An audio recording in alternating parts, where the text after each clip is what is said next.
How to add drawing tools on MetaTrader 5. Are you guys facing issues to add drawing tools on your MetaTrader 5 app? If that's so, then this video might help you out.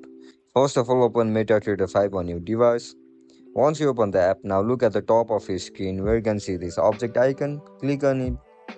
Once you tap on it, now tap on add object, or you can select the drawing tools available down there. If you want to add horizontal line, then just simply tap on it and click on the chart.